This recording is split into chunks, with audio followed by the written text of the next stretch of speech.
बिस्मिल्लाहिर्रहमानिर्रहीम। अस्सलामु अलैकुम वरहमतुल्लाहि वबरकातुहू। रब्बना आतिना फिद दुनिया हसनतुम व फिल आखिरति हसनतुम व किना अज़ाबन नार। ये दुआ सूरत बकरा की आयत नंबर 201 का हिस्सा है और इसका तर्जुमा है, ए हमारे रब, हमें दुनिया में नेकी दे और आखिरत में भी भलाई अता फरमा और हमें अज़ाब जहन्नुम से निजात दे।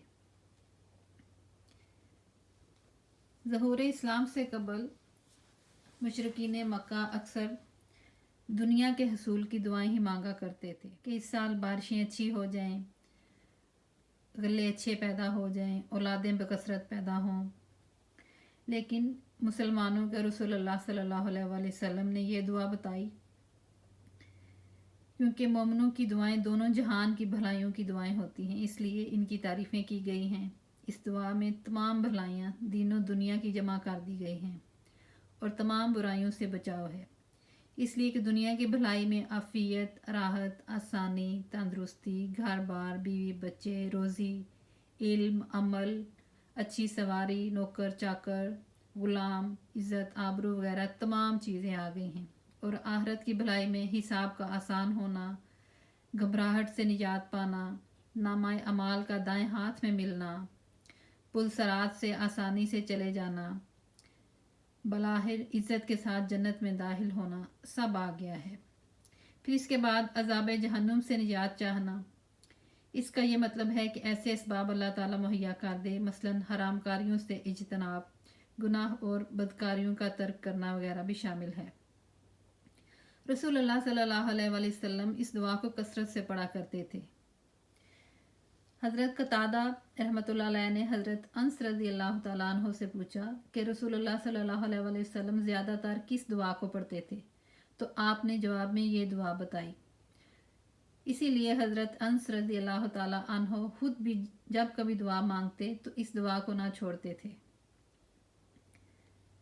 एक दफ़ा हजूर सल्लल्लाहु अलैहि वसल्लम एक मुसलमान बीमार की अयादत के लिए तशरीफ़ ले गए। देखा कि वो बहुत दुबला पतला हो गया है, हत्ता कि सिर्फ हड्डियों का ढांचा रह गया है। तो आप सल्लल्लाहु अलैहि वसल्लम ने पूछा, क्या तुम कोई दुआ भी अल्लाह ताला से मांगा करते थे? तो उसने कहा, हाँ, मेरी ये दुआ थी कि अल्लाह ताला जो अजाब मुझे आखिरत में देना चाहता है वो उस दुनिया में ही दे दे।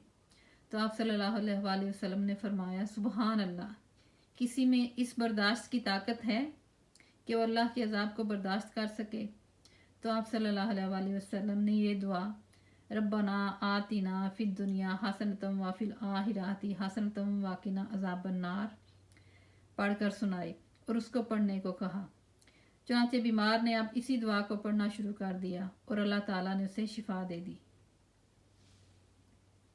आप सल्लल्लाहु अलैहि वसल्लम रुकने जमानी और हजरे अस्वद के दरमियान इस दुआ को कसरत से पढ़ा करते थे। इस दुआ से ये साबित होता है कि हमें सिर्फ दुनिया के हसूल की नहीं बल्कि आखिरत के हसूल की दुआ भी करनी चाहिए, जिसमें अल्लाह ताला की खुशनुदी और दोज़ख से निजात की दुआ भी शामिल है।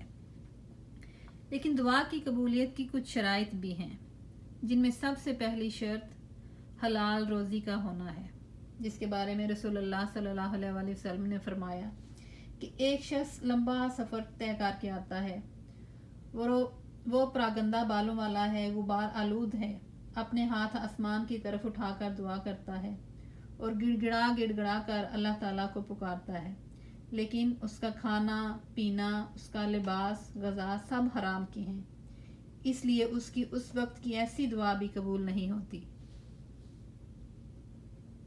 इसलिए दुआ की कबूलियत की सबसे पहली शर्त हलाल रोज़ी है। इसकी दूसरी शर्त इंसान का गफलत में ना होना है, यानी कि दिलो दिमाग हमारे हाजिर हों। बाद औक़ात हम दुआ तो मांग रहे होते हैं, लेकिन दिमाग में हमारे दुनियावी हालात जो हैं वो चल रहे होते हैं, इसलिए मुकम्मल तौर पर दिमागी तौर पर हाजिर होकर दुआ अगर दुआ की जाए तो कबूलियत की ज़्यादा चांसेस हैं। इसकी तीसरी शर्त यह है कि इंसान जालिम ना हो। जालिम इंसान की दुआ अल्लाह ताला कबूल नहीं करता, क्योंकि मज़लूम की आह और अल्लाह के दरमियान कोई फ़ासला नहीं होता। चौथी शर्त यह है कि इंसान की नीयत में इखलास हो।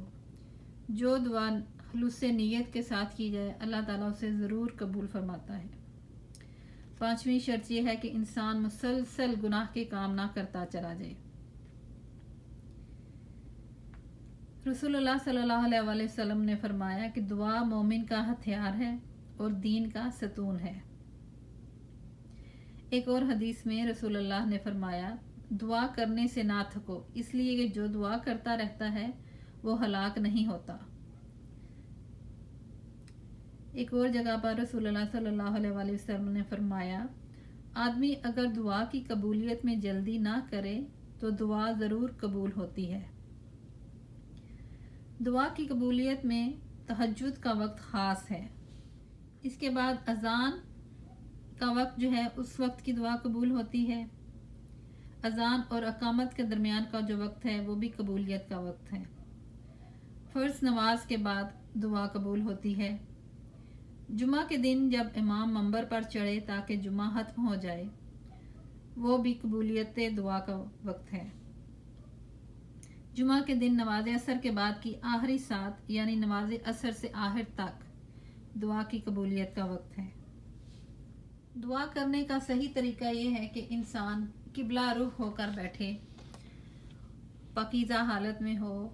इंसान अपने दोनों हाथ ऊपर उठाए, फिर अल्लाह ताला की बड़ाई बयान करे, अल्लाह के हजूर दुरूद पाक पेश करे, फिर इस्तग़फ़ार करे। अगर ऐसी दुआ पढ़ी जाए जिसमें इसमें आज़म भी हो तो उसकी कबूलियत के ज़्यादा चांसेस हैं। हमें ये भी याद रखना चाहिए कि दुआ एक कैफियत का नाम है। दुआ सिर्फ अल्फाज नहीं है। जब इंसान उस कैफियत में आ जाता है, अपने ऊपर वो कैफियत तारी कर लेता है, अल्लाह के आगे गिड़गड़ाता है, रोता है, अपनी दुआ अपनी इल्तिजा पेश करता है, तो अल्लाह उसको ज़रूर पूरी करता है। अगर कभी कोई दुआ कबूल नहीं भी होती तो उसके बदले अल्लाह ताला हमें कोई और नेमत अता कर देता है। और बाज़ औक़ात ऐसा होता है कि उस दुआ को अल्लाह ताला हमारे लिए आखिरत में अजर के लिए जमा कर लेता है। अल्लाह ताला हमारी दुआएं ज़रूर सुनता है और उनको कबूल करता है। लेकिन बाज़ औक़ात ऐसा होता है कि हमें ये लग रहा होता है कि हमारी दुआएं कबूल नहीं होती। हम गिले और शिकवे करने पर आ जाते हैं कि अल्लाह हमारी दुआएं नहीं सुनता, हम तो इतने अरसे से ये दुआ मांग रहे हैं, अल्लाह ने कबूल ही नहीं की। तो ये सब नाशुक्री के कलमात हैं, हमें इनसे बचना चाहिए। बाज़ औक़ात अगर हमारी कोई दुआ कबूल नहीं होती तो अल्लाह ताला उस दुआ की कबूलियत के बदले हमें कोई और नेमत अता कर देता है। और अगर ऐसा भी ना हो तो उस दुआ को आखिरत में हमारे लिए अजर के तौर पर रख दिया जाता है कि जब रोज़े क़यामत हम उस दुआ जो कि वो कबूल नहीं हुई उसका अजर अपनी आँखों से देखेंगे तो फिर हम कहेंगे कि या अल्लाह, जो दुआएं दुनिया में कबूल हो गई वो भी कबूल ना होती, ताकि उनका अजर भी आज के दिन हमें मिल जाता।